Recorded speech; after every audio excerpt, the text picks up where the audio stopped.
حال ہی میں سامنے آنے والی ایک رپورٹ میں انکشاف ہوا ہے کہ شام کی جنگ میں اب تک 30,70,000 لوگوں کے بارے میں معلوم ہوا ہے کہ وہ قتل کیے جا چکے ہیں۔ مارچ 2011 سے شروع ہونے والی خانہ جنگی کو 8 سال مکمل ہو چکے ہیں۔ سیرین آبزرویٹری فار ہیومن رائٹس کی ایک رپورٹ کے مطابق 2011 مارچ کے وقت سے اب تک 3,71,222 سے زائد لوگ قتل کیے جا چکے ہیں۔ قتل کیے جانے والوں میں 1,12,000 عام شہری ہیں جو زیادہ تر حکومتی افواج اور ایران نواز ملیشیاؤں کی طرف سے قتل کیے گئے ہیں۔ عوامی ہلاکتوں میں روسی فضائیہ کی بمباری کا بھی بڑا عمل دخل ہے۔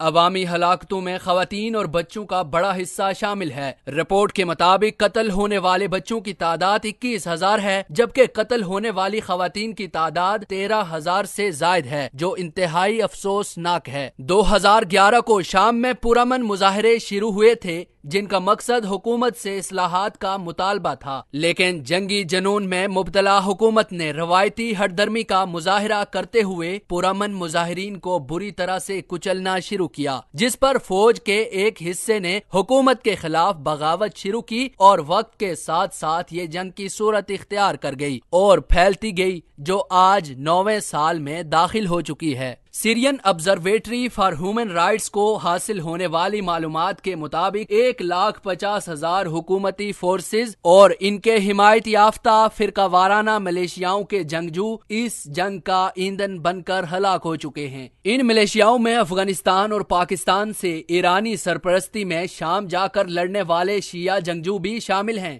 ہلاک ہونے والوں میں آدھے سے زیادہ بشار الاسد کے فوجی ہیں۔ ہلاک ہونے والوں میں لبنان کی ایران نواز دہشت گرد ملیشیا حزب اللہ کے ارکان بھی شامل ہیں، جن کی تعداد اس رپورٹ کے مطابق 1,670 ہے۔ اس کے مقابلے میں اپوزیشن تنظیموں کے کم از کم 67,000 افراد قتل ہو چکے ہیں، جن میں سیرین ڈیموکریٹک فورسز سمیت کردی ملیشیاؤں کے جنگجو بھی شامل ہیں۔ داعش، تحریر شام اور دیگر تنظیموں کے بھی تقریباً 66,000 جنگجو اس جنگ کا ایندھن بن چکے ہیں۔ یہ وہ تعداد ہے جو سیرین آبزرویٹری فار ہیومن رائٹس کی تحقیقات کے نتیجے میں سامنے آئی۔ حقیقی تعداد اس سے کئی بڑھ کر ہو سکتی ہے۔ اسی وجہ سے آبزرویٹری نے اپنی رپورٹ میں اصل تعداد اس سے زیادہ بتلائی ہے۔ آبزرویٹری کی تحقیق کے مطابق گزشتہ سال ستمبر تک قتل کیے جانے والے افراد کی تعداد 3,60,000 سے زائد تھی، جو اب بڑھ کر 3,71,222 سے زائد ہو چکی ہے۔